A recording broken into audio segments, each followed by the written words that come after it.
Bien-aimés du Seigneur, nous sommes rassemblés au nom du Père et du Fils et du Saint-Esprit. Rendons grâce au Seigneur, Dieu, Créateur du ciel et de la terre, qui nous rassemble ici aujourd'hui pour faire sa volonté en écoutant sa parole dans les Saintes Écritures, qu'il nous envoie son esprit, l'esprit d'intelligence et de sagesse, l'esprit de lumière, qu'il nous guide tout au long de cette rencontre.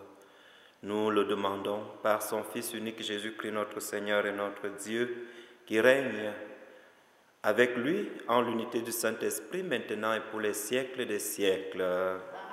Au nom du Père et du Fils et du Saint-Esprit. Bien-aimés du Seigneur, loué soit Jésus-Christ.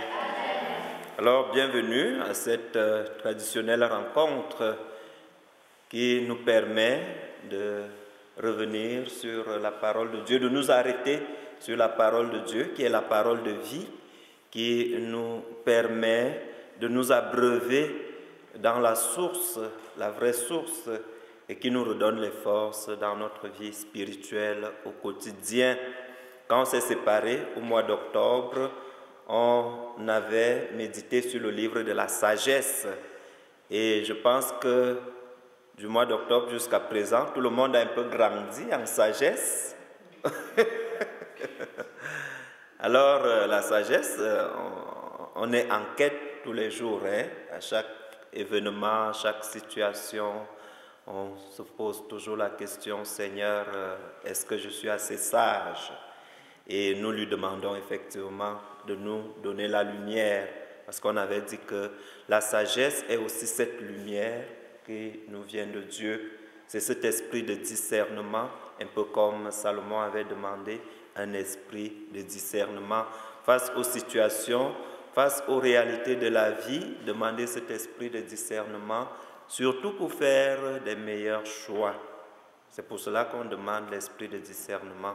On demande la lumière pour faire un bon choix, un meilleur choix, un choix qui nous donne la joie et qui nous donne aussi la paix, qui nous donne aussi la possibilité d'avancer dans la confiance. Alors, en étudiant ce livre de la sagesse, ce que nous avons retenu et ce qu'on peut continuer à retenir, c'est que le souci de l'auteur était d'interpeller les Juifs.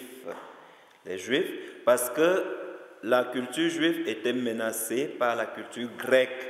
C'est dans les rencontres entre les peuples, il y a toujours cette influence des cultures. On a chaque personne, chaque communauté, chaque groupe humain a une culture. Et lorsqu'on va à la rencontre d'autres cultures, parfois il peut y avoir cette influence qui fait que on peut soit oublier une culture, soit minimiser une autre culture, ainsi de suite. Mais l'auteur dit ici que nous devons respecter la culture de chaque personne. Et en respectant la culture de l'autre, nous devons nous ouvrir à la culture de l'autre aussi. Nous ouvrir à la culture de l'autre et donner aussi la possibilité à l'autre de venir à la rencontre de notre culture.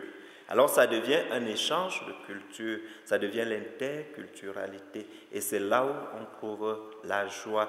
L'auteur ne veut pas que les Juifs soient un peu comme hybrides, comme des métis, qui oublient leur culture. Mais il dit non, parce que dans la culture, ce que l'auteur défend, surtout dans la culture juive, c'est ce lien particulier avec Dieu, avec la loi.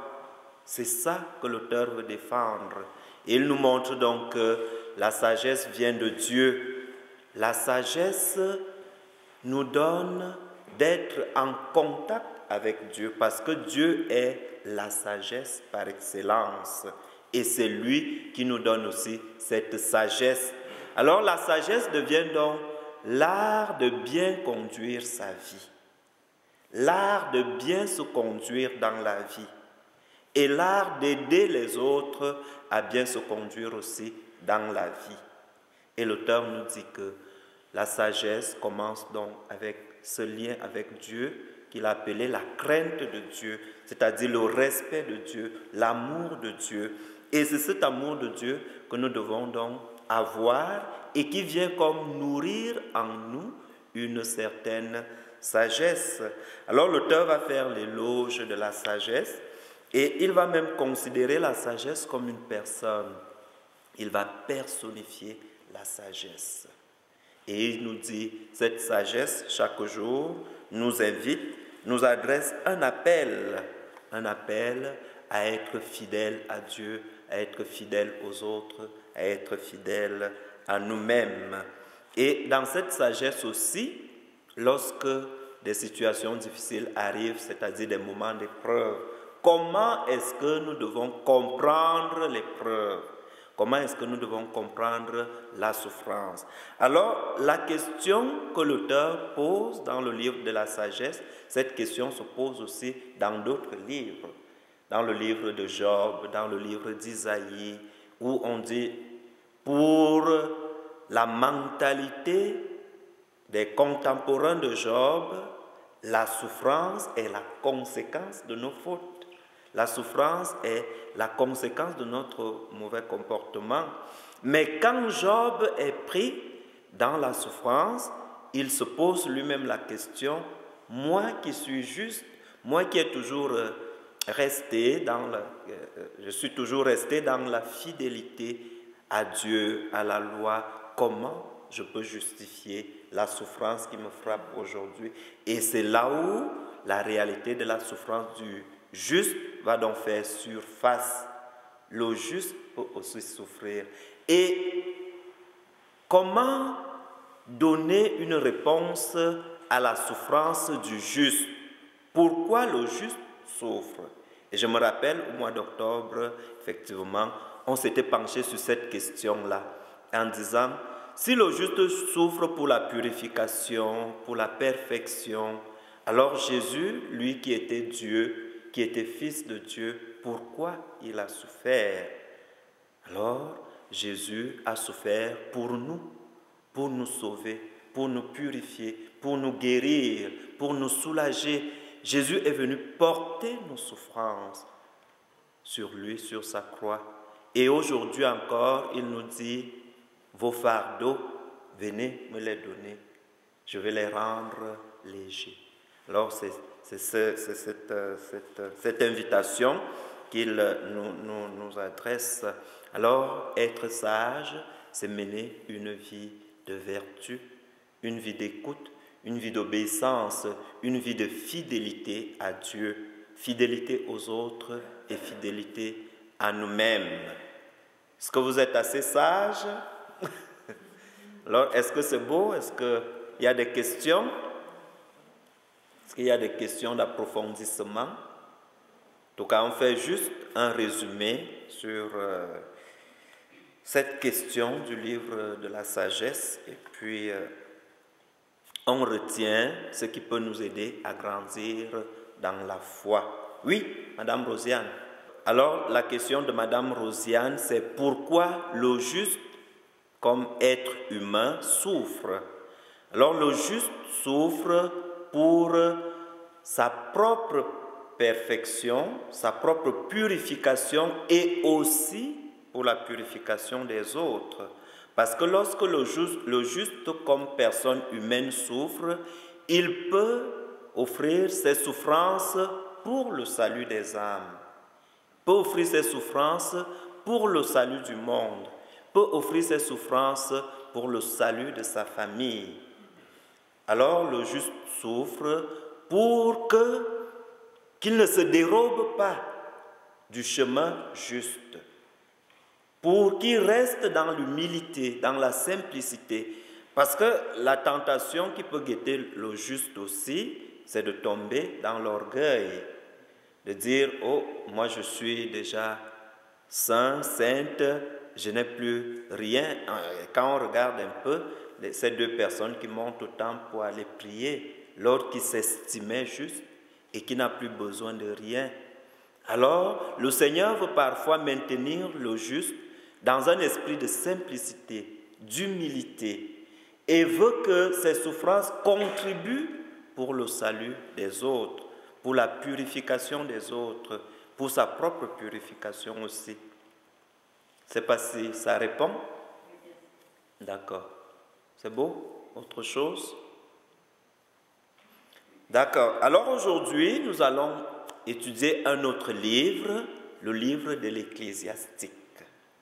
Le livre de l'Ecclésiastique, dans la Bible Torbe, c'est le livre de Siracide. Alors, le livre de l'Ecclésiastique est un livre qui reste aussi dans le groupe des livres qu'on a appelés sapientiaux, dont les livres qui véhiculent toujours une certaine sagesse, une sagesse humaine, une sagesse divine, et qui nous donnent des conseils pour mieux vivre et pour mieux se conduire. Mais ce livre a eu aussi des difficultés pour être admis dans la liste des livres que nous avons dans la Bible, de la Bible de Jérusalem. Et on l'a aussi appelé le livre de Deutérocanonique parce qu'il fait partie du deuxième groupe des livres à être admis dans la liste des livres de la Bible. Il fait partie du deuxième groupe, on dit deutérocanonique, donc il fait partie du deuxième groupe. Il y a eu aussi tout un débat autour de ce livre. Alors, le livre de l'Ecclésiastique, le livre de Siracide, a été écrit avant Jésus-Christ, donc en l'an 190 avant Jésus-Christ. Alors, il est plus vieux que le livre de la sagesse, parce que le livre de la sagesse, lui, il est un peu plus récent, parce qu'il a été écrit en l'an 50 avant Jésus-Christ. Et le livre de l'Ecclésiastique a été écrit en l'an 190 avant Jésus-Christ. Et dans ce livre, l'auteur veut défendre un héritage, l'héritage culturel et l'héritage religieux. Alors, il rejoint un peu l'auteur du livre de la sagesse dans ce combat pour dire on a un héritage à préserver, un héritage culturel, un héritage religieux à préserver. Et si cet héritage est menacé, nous devons faire quelque chose pour qu'on ne perde pas notre héritage. Et je pense que c'est ce que nous aussi nous pouvons dire aujourd'hui. Nous avons un héritage religieux, nous avons un héritage spirituel à préserver. Alors, l'auteur veut que les Juifs ne se dérobent pas de leur culture juive. Il veut qu'ils gardent leur authenticité. Il veut qu'ils gardent leur authenticité. Alors, quant au titre du livre, on a Siracide, on a Ecclésiastique, on a Ben Sira le sage. Alors, voilà les trois titres qu'on donne au livre. Comment nous sommes arrivés à ces trois titres-là? D'abord, l'auteur du livre s'appelle Jésus. Jésus, fils de Sira. Alors, en hébreu, fils se dit Ben. Alors, c'est pour cela qu'on dit Ben Sira. Jésus, le fils de Sira. Alors, ce Jésus peut aussi se traduire comme Josué. Josué, José, c'est le nom de la même racine. Alors, c'est lui l'auteur. Et le titre du livre qui est donné quand le livre est écrit, c'est Sagesse de Jésus, le fils de Sara, de Sira. Sagesse de Jésus, le fils de Sira. Alors, Sagesse de Ben Sira. C'est le livre qui est donné. Alors, avec Saint Cyprien, il nous propose le titre l'Ecclésiastique. Pourquoi il propose le titre ecclésiastique? Parce que ce livre était utilisé dans les assemblées des catéchumènes. Donc, pour préparer les jeunes, les adultes au sacrement. Alors, il était utilisé dans les assemblées. Et alors, lorsqu'on parle d'assemblée, on parle d'église. Alors, ecclésiastique vient d'église. L'église qui est une assemblée. Alors, lorsque nous sommes réunis, comme nous le sommes actuellement, nous sommes en église. Nous formons une assemblée. Alors, Saint Cyprien dit, comme ce livre est utilisé pour préparer les jeunes, les adultes au sacrement, il est utilisé dans les assemblées, dans les groupes. Alors, c'est un livre de l'Église. Il va porter le nom ecclésiastique. Alors, c'est comme ça qu'on a donc obtenu le titre ecclésiastique. Maintenant, avec les autres exégètes, ils vont s'appuyer sur l'auteur du livre pour donner le titre Siracide. Parce que l'auteur, c'est Jésus, fils de Sirac. Ça peut aussi se dire Sirac, ça peut se dire Sirach. Alors, ça varie. Alors, Ben Sirac, le sage. Et c'est donc de Sirac qu'on va obtenir Siracide. Alors, c'est ce titre que la Bible Thore va conserver et qui sera conservé dans le monde moderne. Mais dans la Bible de Jérusalem, c'est le titre l'Ecclésiastique.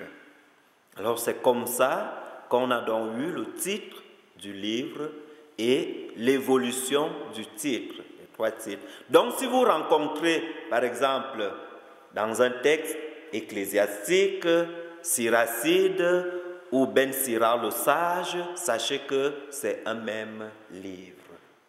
Donc, ne vous embrouillez pas, c'est un même livre qui peut avoir ces 3 titres. Alors, l'auteur est un bon juif. Un juif qui a beaucoup voyagé, un juif qui a étudié les Écritures saintes. Il est un spécialiste des Écritures saintes. Alors, il a approfondi la connaissance de la loi et la connaissance de Dieu en s'appuyant sur les Écritures saintes. Il a beaucoup voyagé et c'est un homme très sensible aux bonnes choses. Il va aimer la bonne musique, il va aimer la bonne nourriture, il va aimer tout ce qui est bon, tout ce qui est beau. Alors, c'est son style à lui. Alors, il veut unir ici l'amour de la sagesse à l'amour de la loi. Aimer la sagesse, aimer aussi la loi de Moïse. Et nous savons que la loi de Moïse provient de Dieu, c'est Dieu qui communique à Moïse une loi pour aider le peuple d'Israël, pour aider les Juifs à mieux se conduire. Alors il veut donc unir cette affection, non seulement de la loi, mais aussi de la sagesse qui vient de Dieu pour trouver un certain équilibre. Alors la sagesse que l'auteur prêche ici vient du Seigneur. Son principe est donc la crainte de Dieu, c'est-à-dire l'amour de Dieu. Et elle forme la jeunesse et procure le bonheur. Alors, comme on a dit, la finalité de la sagesse, c'est quoi? C'est de bien vivre. C'est de vivre dans le bonheur, dans la paix, dans la tranquillité, dans la joie. Alors, la sagesse procure le bonheur. Alors, Dieu, il nous parle de Dieu comme le Créateur. Et nous avons vu, quand nous avons étudié le livre de la sagesse, que la sagesse a assisté Dieu dans l'œuvre de la création. Dieu a créé en présence de la sagesse, avec la sagesse. Alors, il fait l'éloge de Dieu comme créateur. Il fait aussi l'éloge des ancêtres. Les ancêtres qui, dans leur vie, ont brillé par une certaine sagesse. Alors, il revient sur tout ce que ces ancêtres-là ont fait. Alors, c'est Jésus, fils de Sirac. Et le nom Jésus était commun à cette époque-là. Donc, plusieurs personnes pouvaient porter le nom de Jésus. Donc avant Jésus-Christ, d'autres personnes avaient déjà porté le nom de Jésus. Mais Jésus, comme Emmanuel, vient donc donner à ce nom une nouveauté. Et il est donc le Messie, le Sauveur. Alors, qu'est-ce qu'on peut retrouver comme contenu dans ce livre? En résumé, qu'est-ce que le livre nous propose comme contenu? Alors, c'est une collection de conseils. Les conseils dans la vie de tous les jours et dans nos relations, et une collection aussi de sentences. Alors, l'auteur nous propose des choses, et tous ces conseils et ces sentences se rapportent toujours à la sagesse. Ça se rapporte à la sagesse. Comment vivre? Et ce livre a donc deux grandes parties. La première partie part du premier chapitre jusqu'au chapitre 42, verset 14, jusqu'au verset 14. Et dans cette partie, il y a des hymnes et des prières que l'auteur nous propose. Il nous propose aussi des chants d'action de grâce. Parce que la sagesse nous invite aussi à vivre dans l'action de grâce, en chantant des louanges au Seigneur, en rendant grâce pour ses bienfaits, pour les bienfaits de Dieu reçus. Ce que la sagesse exige aussi. Alors la deuxième partie, c'est du chapitre 42, verset 15, jusqu'au chapitre 51. Alors c'est là où le livre se termine. Donc en tout, le livre de l'Ecclésiastique compte 51 chapitres. Mais ce livre est vulgarisé par le petit-fils de l'auteur. Et ce petit-fils de l'auteur va faire une introduction du livre qui ne fait pas partie du texte. Alors, c'est pour cela qu'on a au départ un prologue. Il nous propose un prologue, un peu pour nous situer dans le contexte. Pour nous situer dans le contexte, il nous propose une introduction. Alors ça, c'est le petit-fils de l'auteur. Et l'éloge des ancêtres qui se trouve dans cette deuxième partie nous donne la liste de ces ancêtres qui, dans l'Ancien Testament, ont brillé par leur vie, par leur sagesse. Alors il va citer Abraham, il va citer Noé, il va citer Job, il va citer Moïse, il va citer Samuel, Caleb, toutes ces personnes qui ont proposé au peuple juif et qui ont joué un rôle important au peuple juif, dans le peuple, qui ont donné une certaine sagesse, qui ont proposé une certaine sagesse et qui peut nous permettre de nous en servir pour notre vie de chaque jour. Alors, dans le livre, il y a plusieurs thèmes qui sont traités. Plusieurs thèmes. Et nous tous, nous pouvons nous retrouver dans ces thèmes.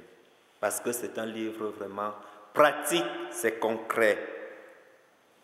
Le livre nous parle de la sagesse, il parle aussi de l'amour, il parle de l'amitié, des vrais amis, des faux amis, il parle des relations, il parle des femmes au foyer, il parle des maris, il parle des enfants, il parle vraiment des couches de la société. Il balaie, englobe toutes les couches de la société. Alors, Ben Sira, dans son livre, vise à nous instruire, à réformer les mœurs. Parce que nous savons, dans l'histoire du monde, l'évolution des mœurs, ça a toujours été une question sérieuse. Les mœurs, parfois, se dégradent au jour le jour. À un temps donné, on respectait le corps. À un moment donné, on ne respecte plus le corps. À un temps donné, on respectait les relations deviennent comme vulgarisées. Alors, il y a toujours ce combat-là. Et l'auteur vient ici comme rappeler la bonne moralité à son peuple, de dire non, il faut revenir à la bonne moralité, aux mœurs. Et toujours en s'appuyant sur la loi. Alors il nous dit La sagesse est une qualité humaine, mais la sagesse nous vient de Dieu. Alors, il faut trouver l'équilibre à ce niveau-là, entre la sagesse qui peut nous venir de l'expérience, c'est-à-dire on a vécu telle chose, parce que chaque situation que nous vivons dans la vie, chaque situation nous donne une certaine leçon, et cette leçon-là fait de nous des personnes averties. Cette leçon fait de nous des personnes préparées. Et on se dit, si une autre fois telle chose m'arrive, je saurai comment m'y prendre. Je ne vais plus tomber dans le piège. Alors c'est ce que l'auteur nous dit ici, cette sagesse qui vient de notre vie au quotidien, de l'expérience, des situations qu'on rencontre, et la sagesse qui vient de Dieu, nous devons les mettre ensemble pour trouver un certain équilibre pour notre vie de tous les jours. Alors, ça fait que si vous avez des interrogations sur, par exemple, la question de la prudence, la question de l'humilité, la question de l'amitié, de l'orgueil, de l'amour, vous pouvez aller consulter le livre de l'Ecclésiastique parce qu'il y a tous ces thèmes qui se trouvent là-dedans. L'auteur revient aussi sur la question de la rétribution. Vous savez que la rétribution avec Job, avec l'Ecclésiaste ou la sagesse, et il nous dit autant de fautes, autant de coups de bâton. C'est-à-dire, comme on a dit, oui c'est ça, tu payes la conséquence de tes fautes, la rétribution. Donc, si tu fais du mal, tu rencontres le mal. Mais cette vision va évoluer de l'Ancien Testament au Nouveau Testament. Quand le Seigneur Jésus, il vient nous dire non, ce n'est pas autant de fautes, autant de coups de bâton, parce que Dieu ne punit pas. Dieu ne nous punit pas. Alors il faut être à l'écoute de toutes ces réalités pour mieux comprendre parfois certaines questions qu'on se pose. Pourquoi Dieu n'agit pas? Pourquoi telle chose arrive? Pourquoi telle situation arrive? Alors le livre revient aussi sur ces questions pour nous dire Dieu est là, il nous écoute, il nous assiste et il nous laisse libres de le choisir. Il ne vient pas forcer notre main, il nous laisse libres de le choisir, de l'aimer. Il respecte notre liberté et il nous propose toujours le bon chemin, le chemin de la sagesse, le chemin de la liberté. Alors nous allons maintenant passer à un texte de la Bible. J'ai choisi le thème de l'amitié parce que l'amitié, ça touche tout le monde. Ça touche chacune de nous. Et puis, chacun de nous a des amis, ou a eu des amis, ou aura des amis. Alors, on va écouter cet extrait tiré du livre de Ben Sirach le Sage, chapitre 12, versets 8 à 18. Et on va prendre aussi le chapitre 22, versets 19 à 26. Dans la prospérité, on ne peut reconnaître le véritable ami, et dans l'adversité, l'ennemi ne peut se cacher. Quand un homme est heureux, ses ennemis ont du chagrin. Quand il est malheureux, même son ami l'abandonne. Ne te fie jamais à ton ennemi, de même que les reins se rouillent, ainsi fait sa méchanceté. Même s'il se fait humble et s'avance en courbant l'échine, veille sur toi-même et méfie-toi de lui. Agis envers lui comme si tu polissais un miroir. Sache que sa rouille ne tiendra pas jusqu'à la fin. Ne le mets pas près de toi, il pourrait te renverser et prendre ta place. Ne le fais pas asseoir à ta droite, il chercherait à te ravir ton siège et finalement tu comprendras mes paroles, tu te repentirais en songeant à mon discours. Qui aurait pitié du charmeur qui mord le serpent et de tous ceux qui affrontent les bêtes féroces? Il en va de même de celui qui fait du pécheur son compagnon et qui prend part à ses péchés. Il reste quelque temps avec toi, mais si tu chancelles, il ne te contient plus. Il ne se contient plus. L'ennemi n'a que douceur sur les lèvres, mais dans son cœur, il médite de te jeter dans la fosse. L'ennemi a des larmes dans les yeux, et s'il trouve l'occasion, il ne se rassasiera pas de sang. Si le sort t'est contraire, tu le trouveras là avant toi, et sous prétexte de t'aider, il te saisira le talon. Il hochera la tête et battra des mains. Il ne fera que murmurer et changer de visage. L'amitié. En frappant l'œil, on fait couler les larmes. En frappant le cœur, on fait apparaître des sentiments. Qui lance une pierre sur des oiseaux les fait envoler, qui fait un reproche à son ami, tue l'amitié. Si tu as tiré l'épée contre ton ami, ne te désespère pas, il peut revenir. Si tu as ouvert la bouche contre ton ami, ne crains pas. Une réconciliation est possible, sauf le cas d'outrage, mépris, trahison d'un secret, coup perfide, car alors ton ami s'en ira. Gagne la confiance de ton prochain dans sa pauvreté afin que, dans sa prospérité, tu jouisses avec lui de ses biens. Au jour d'épreuve, demeure-lui fidèle afin de recevoir, s'il vient à hériter, ta part de l'héritage. Précédant les flammes, on voit la vapeur du brasier et la fumée. Ainsi, précédant le sang, les injures.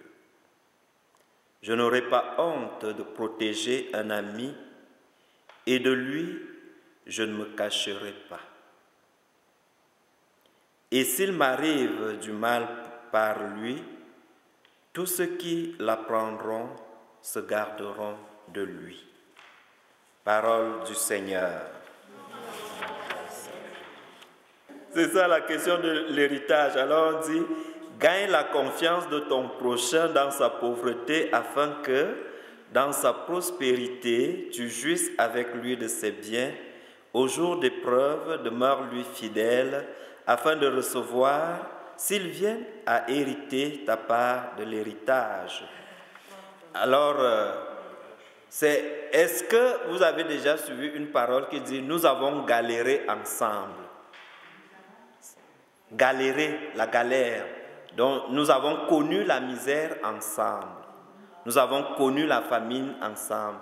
Nous avons connu la pauvreté ensemble. Est-ce que vous avez déjà suivi ça? Oui, c'est ça. Nous avons souffert ensemble. Alors on dit, gagne la confiance de ton prochain dans sa pauvreté. Donc le prochain, c'est ton ami. Gagne la confiance de ton ami dans la pauvreté. Il y a les gens qui sont amis dans la pauvreté, et si l'un d'eux devient, disons, riche, il abandonne, il oublie ses amis d'enfance. C'est ça que le texte dit. Donc, gagne la confiance de ton ami. Donc, pour une façon de dire, que ce soit dans la pauvreté, que ce soit dans l'abondance, il faut que tu restes fidèle à ton ami. Tu es l'ami de quelqu'un parce que la personne a des moyens, il te soutient, mais ça peut être aussi le sens inverse. Vous êtes amis dans la richesse et lorsque une personne devient pauvre, l'amitié finit. Ça peut être le sens inverse. Alors l'auteur dit, gagne la confiance de ton ami dans sa pauvreté, afin que dans sa prospérité, tu jouisses avec lui de ses biens. C'est-à-dire que si tu t'attaches à ton ami dans sa pauvreté, vous vivez la pauvreté ensemble, vous galérez ensemble, vous souffrez ensemble, et que à un moment donné, les choses changent, la situation change. Il ne faut pas que tu oublies ton ami, ou bien il ne faut pas que, comme tu l'as méprisé pendant qu'il était pauvre, maintenant qu'il est riche, tu viens pour devenir son ami. Alors il dit, si tu as partagé sa souffrance, c'est sûr que tu vas aussi partager sa joie. Alors c'est comme ça que se comprend un peu le texte. Les deux réalités que vous abordez, effectivement, proviennent du texte et nous touchent aujourd'hui. Quand vous êtes à l'école primaire, l'école secondaire, vous avez des amis, des voisins, vous êtes toujours amis, vous vous entendez. Alors, la sœur revient sur la question de confiance. Bâtir une relation dans une confiance. Ne pas bâtir une relation dans ce qu'on peut avoir ou ce qu'on ne peut pas avoir. Mais bâtir une relation dans l'être. C'est-à-dire, je m'entends avec cette personne au-delà de ce que la personne peut avoir. Je m'entends avec la personne parce que mon être et son être ont quelque chose de commun ensemble. Et on peut se soutenir, on peut s'entraider. Alors, même dans le mariage, ça arrive, hein? Ça arrive. Parce qu'il y a des couples qui commencent avec rien. Après, ils travaillent ensemble, ils se battent. La femme supporte la souffrance, la pauvreté.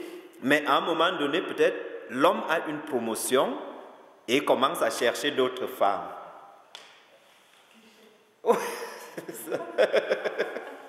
C'est ça. Alors, il commence à chercher d'autres femmes et oublie la femme avec qui il a souffert, la femme qu'il a supportée dans la pauvreté. Alors, c'est là où, effectivement, la réalité de confiance revient. Et comme Madame Marlène dit, c'est un exemple très concret. Donc, et ça rejoint ce que la première partie du texte dit, les faux amis. Vous avez vu? Parce que ce que vous avez décrit, ça rejoint la première partie du texte. Faux et vrais amis. Donc vous étiez amis parce que vous viviez la même condition de vie, la même situation, mais le fait que vous deux, vous avez été admis, les autres cessent d'être vos amis. Alors ça veut dire qu'ils n'ont pas été des vrais amis, c'était des faux amis. Parce qu'ils sont jaloux de votre réussite. Ils sont jaloux de votre réussite. Or, ici, la deuxième partie du texte nous dit, on doit plutôt partager la joie de notre ami dans la réussite. Donc ça, c'est l'autre versant de la réalité. Comme M. Michel dit, tu donnes pour acheter de l'amour. Alors ça, ce n'est pas la réalité, ce n'est pas la vérité. Ce n'est pas sincère.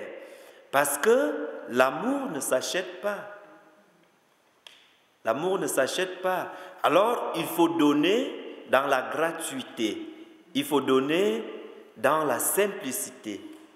Si tu donnes pour attendre en retour d'être aimé, la situation qui peut arriver, c'est que tu peux rencontrer quelqu'un pour qui tu attends de l'amour en retour en donnant des choses et que la personne ne répond pas par l'amour.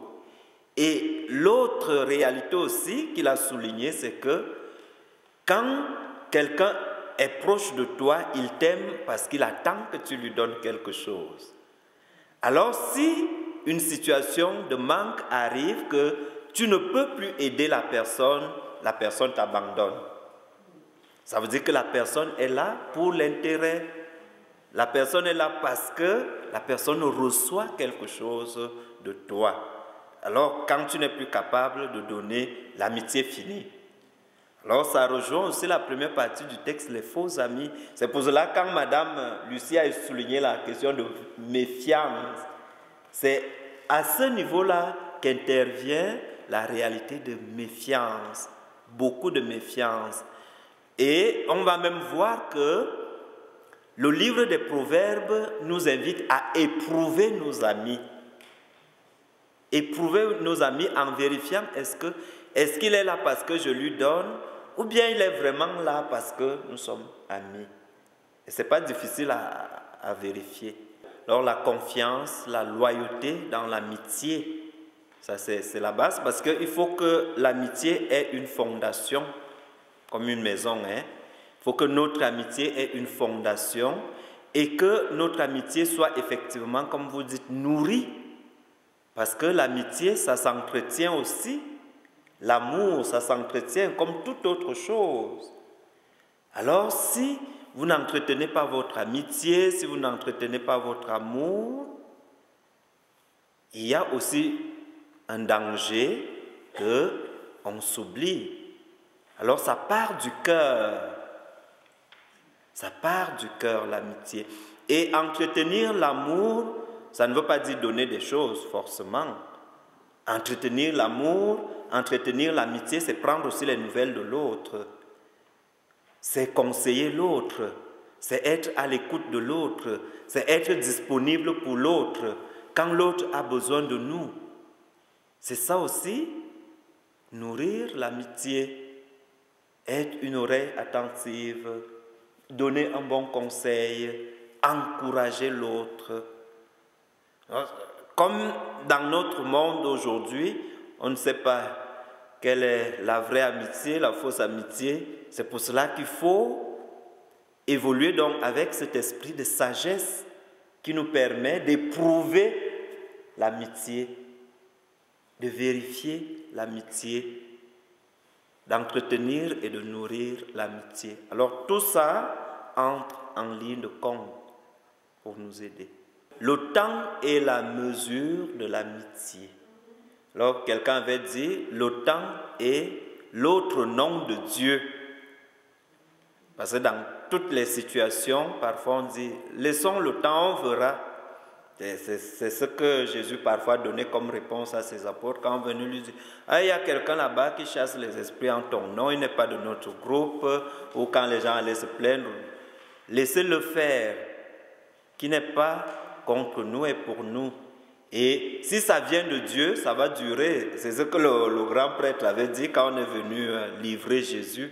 Si ça vient de Dieu, ça va durer. Mais si ça ne vient pas de Dieu, ça ne va pas durer. Donc effectivement, ce que vous dites, c'est une réalité, c'est une vérité. Le temps nous permet aussi d'éprouver notre amitié. On n'est pas amis aujourd'hui et demain on n'est plus amis. Ça veut dire que c'est une fausse amitié. Parce que l'amitié dure dans le temps. Il connaît mes défauts, mes qualités, mes forces, mes faiblesses. J'accepte. Alors quelqu'un dit, quand tu as un ami, tu défends ton ami en public et tu lui fais des reproches en privé. C'est ça. Oui, c'est ça. C'est une relation, c'est une sagesse. Quand tu as un ami, tu lui fais des reproches en privé, mais en public, tu le défends. Après, tu tires ton ami dans la chambre, tu fermes la porte. Tu dis que tu sais que je t'ai défendu, mais tu as exagéré. Je ne veux plus que ça se reproduise. Alors c'est ça une vraie amitié. Être capable de supporter l'autre dans le danger, dans le risque, dans la souffrance, même avec ses défauts. Alors, dans certaines amitiés, on voit un ami qui publie plutôt les faiblesses de son ami, fait la publicité, fait la propagande des faiblesses de son ami. Alors ça, c'est une fausse amitié. Parce que l'ami couvre son ami en public et en privé, il va tirer ses oreilles. Alors on fait des reproches à l'autre, pas dans l'intérêt de l'humilier, pas dans l'intérêt de le souiller, de souiller l'autre. Mais je dirais que la critique doit avoir une manière. Ça doit avoir une manière. C'est sûr que trop de critiques peut aussi détruire une amitié. Tu me critiques le matin, à midi, le soir, la nuit. Alors, parce que dans l'amitié, il y a aussi des choses où on laisse tomber. C'est pas grave, c'est pas... Et donc, être aussi la patience, c'est là où on dit la patience, être aussi patient vis-à-vis de son ami, mais avoir une certaine manière, une certaine diplomatie dans la critique, dans les reproches. Effectivement, comme vous dites, pas pour humilier l'autre. On ne critique pas l'autre pour l'humilier, mais pour l'aider à avancer, à grandir. Et que l'autre comprenne que dans la critique que vous faites avec amour, c'est pour son bien, c'est parce que vous l'aimez. Et dans la critique, on ne force pas la main parce que dans l'amitié aussi, il faut respecter la liberté de l'autre. Si tu forces la main, tu vas changer ça, tu vas changer. Aujourd'hui, tu vas arrêter de fumer. Prenons un ami qui fume et l'autre qui ne fume pas. Mais amener l'autre doucement dans la patience à comprendre qu'il y a des choses qu'il peut aussi sacrifier, qu'il peut laisser tomber. Ça, le pardon dans l'amitié, ça nourrit aussi l'amitié. C'est ça. Qui ne s'est jamais chicané avec son ami. Parce que les vraies amitiés aussi, ça se chicane. Donc, vous arrivez à un moment donné, on ne s'entend pas, chaque personne a son opinion. Toi, tu veux le bleu, l'autre veut le rouge, on ne s'entend pas. Alors, vous vous libérez, vous déchargez les énergies, mais après vous vous calmez, vous dites, bon, au lieu de prendre le vert et le rouge, est-ce qu'on peut mélanger le vert et le rouge? Ça donne le violet ou l'orange. C'est ça. Parce que l'amitié devient aussi mature avec le temps. L'amitié épouse un peu notre évolution aussi. Quand on est adolescent, l'amitié, ça bouge. Quand on est jeune, ça bouge. À un moment donné, avec l'expérience, avec le temps, on voit que ça devient plus mature. Il y a des choses qu'on tolère, il y a des choses qu'on accepte, il y a des choses qu'on accueille, il y a le pardon, il y a une certaine maturité qui s'installe dans l'amitié. Et c'est vrai ce que vous dites, l'ami d'aujourd'hui est différent de l'ami d'hier. Parce que quand tu as fait 20 ans d'amitié avec quelqu'un, à 2 mois d'amitié, tu ne peux pas mettre sur la même balance. Parce que l'autre, de 2 mois, on apprend à le connaître. L'amitié s'éprouve aussi avec le temps. Et elle disait, dans ces relations amicales, il y avait à un moment donné beaucoup d'émotions. On chicane avec notre ami constamment, mais avec le temps, on se rend compte que l'amitié épouse une certaine maturité. Et on ne peut pas mettre sur la même balance l'ami avec qui on a vécu pendant 20 ans et l'ami avec qui on n'a que 2 mois ou 2 ans de relation. Donc il y a une différence à ce niveau-là. Et dans l'amitié aussi, la question du pardon revient, pardonner l'autre. C'est un bon signe de l'amitié parce que lorsqu'on rencontre son ami, la joie arrive instantanément, spontanément. Ça arrive spontanément. Alors, ça peut aussi être un moyen même pour vérifier nos amitiés. Si on arrive chez un ami, nous on est dans la joie et lui, sa joie est comme mitigée. Oui, c'est ça. Parce que il y a quelqu'un qui me partageait, dit, on arrive chez un ami, il n'a même pas le temps de nous dire bonjour.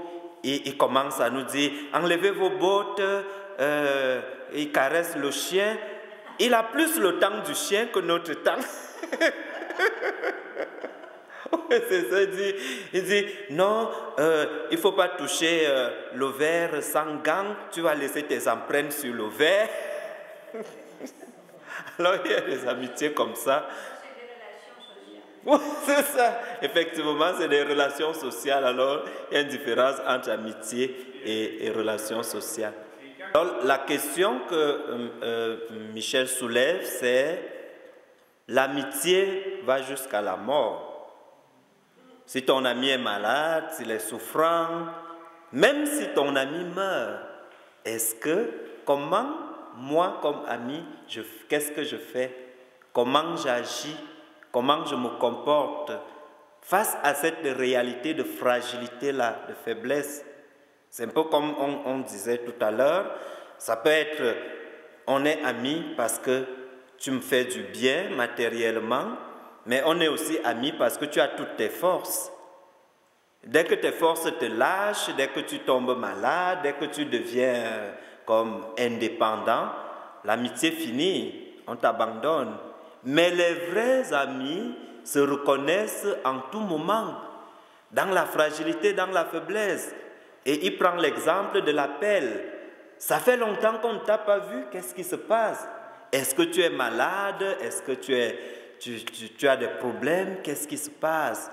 Est-ce qu'on peut t'aider? On va prier pour toi. Alors se sentir porté par l'amitié, se sentir porté par l'amour de l'autre.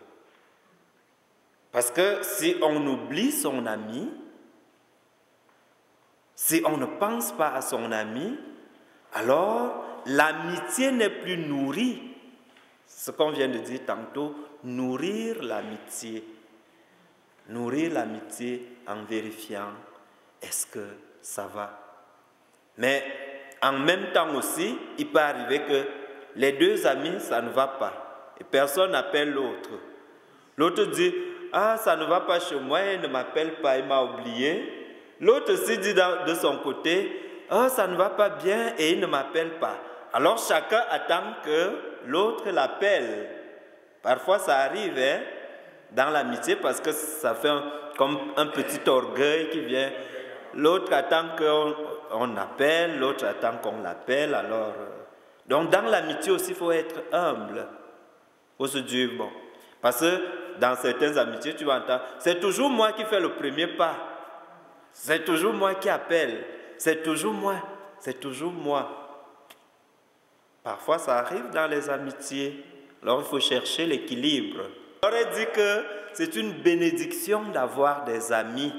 Et on doit prier pour nos amis. Rendre grâce à Dieu pour nos amis. Alors, il y a quelqu'un qui disait, vivre sans amis, c'est mourir sans témoin. C'est ça. Alors, rendre grâce à Dieu pour nos amis, rendre grâce à Dieu pour les relations, rendre grâce à Dieu pour l'amour que les autres ont pour nous, que nous avons pour les autres. Prier pour nos amis. Donc, on peut avoir beaucoup de connaissances, beaucoup de relations. C'est pour cela qu'il faut toujours faire attention dans notre langage de tel est mon ami, tel est mon ami, tel est mon ami, tel est mon ami. Ça peut être une connaissance, ça peut être une relation. C'est ça parce que nous sommes des êtres de relation. Nous sommes des êtres de relation, on ne peut pas vivre sans relation. Alors on a beaucoup de relations, mais dans ces relations-là, il y a des amis, des gens à qui je peux me confier librement, des gens à qui je peux me confier en toute confiance, des gens avec qui je peux parler sans avoir peur, sans tabou, les gens face à qui je n'ai pas honte, parce que je ne peux pas avoir honte de mon ami, parce que nous avons déjà fondé une certaine relation de confiance. C'est beau?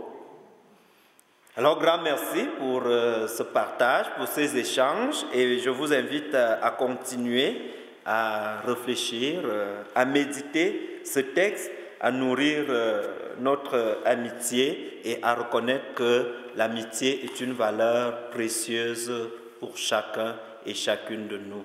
Loué soit Jésus-Christ, jamais.